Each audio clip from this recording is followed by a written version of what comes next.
Howdy, howdy, howdy. It's the Rodfather 916, and it's time for a new review of the Real Housewives of Salt Lake City, Season 4, Episode 10, Bad Rap for Bad Mormons. The episode begins with Heather looking for a venue there in Salt Lake City to promote her book, Bad Mormons. We later see she's decided that Lisa is going to be the MC. And we later see Lisa at Whitney's house, and Whitney is, just chilling as she's getting over this horrific scene at her event where Lisa and Monica went toe to toe all over the showroom, and she's not happy about it. And she tells Lisa's like, basically, you ruined my event, you and Monica. And Lisa goes in hyper defense mode. Well, it's Monica. Monica just kept talking to me. Well, the thing was, for those who saw us, Monica was pushing your buttons. The voice everybody heard more than anybody was yours. Yes, Monica was there, but Monica was playing with you. That's why she called you old. But Lisa, her perception of the world is different. If it's not hers, then you're her enemy. And Whitney became her enemy that night. But Whitney had to tell her, because now she's raising her voice in Whitney's house, and Whitney's kids are coming down, like, what's going on? People fighting down here. And Whitney goes, basically like, hold on, sis. You got to bring this down. We don't talk like this in my house. And, Whitney's kind of long-winded like me. I need you to understand. And Lisa's like, I get it. Can we stop now? But she's pissed.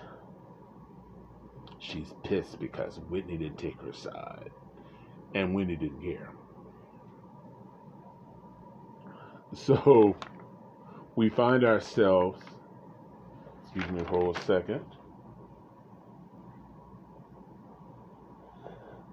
We find ourselves in any place, in all places. Mary Crosby calls Heather gay and says, come over, Heather. Let's chat. The truth is, the two of them never chat together. They've always had the other women. And this is an opportunity for Heather to go into Mary Crosby's expansive mansion. And so she comes in and looking around, and it's whimsical and bizarre, kind of like Mary is, but we like Mary. But Mary had an agenda, and it's about Bad Mormon. Now, while Mary didn't read the book, she understood that, Heather had said some things, and basically what she was upset about was Heather calling her bougie. Well, you are, Mary, you're bougie. And Heather didn't back down. And so Heather said, well, you said I was inbred. And Mary said, well, you are inbred. But Mary, she came down, and the two walked, and Heather left, and I think the relationship is no worse than it was always been. Bougie and inbred. Is that a song? Anyway, moving on. We see a rare interaction with Meredith and Seth, her husband. Meredith is starting a podcast, and this particular evening's podcast will be about their marriage. Heather wanted 350 guests at the Ritz-Carlton, and that talk about bougie. But we later learn that after 15 years of marriage, that Meredith wanted a post-nup, which I think is odd after 15 years of marriage. That old thing, don't you know me by now?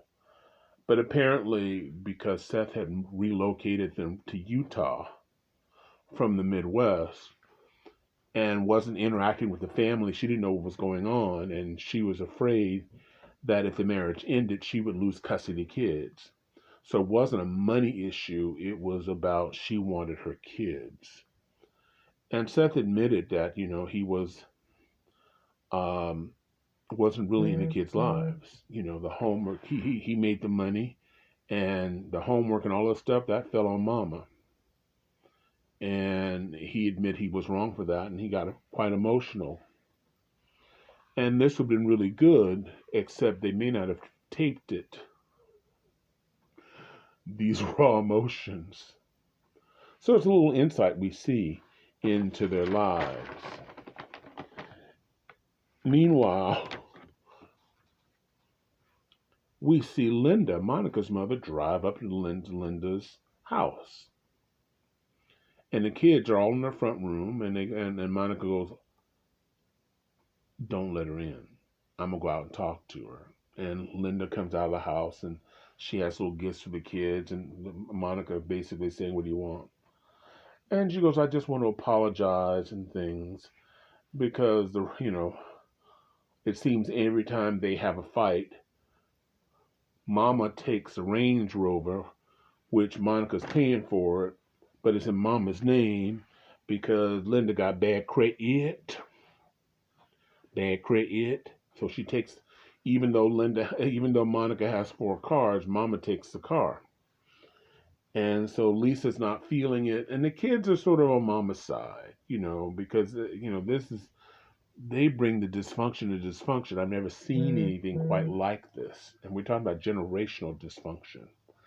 That's what makes this show so good. But moving on, so Mama says, "Well, I'm leaving your car. Can you take me home?"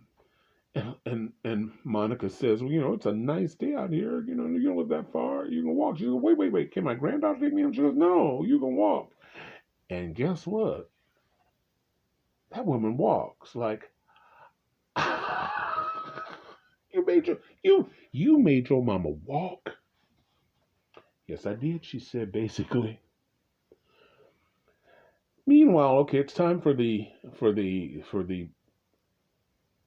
book there in Salt Lake City to be shown, and Lisa's sort of at war with everybody. Now her newest person is Whitney, and of course there is Monica and Angie, and Angie's like, "Well, we normally talk all the time, and you're not talking to me," and so Lisa is opens, and she opens with her hit single, "Away in a Manger." Hit single. Away in the manger, not even a bit. Monica, be an evil whip. And it was funny, so Angie made the mistake of laughing with her. This throws Lisa. Lisa's internal temperature is so hot that she can cook Christmas dinner in her belly. So a choir comes out and they sing Amen. And Lisa Barlow becomes rapping Lisa. No one wants her to be a rapper. You see it, you'll understand.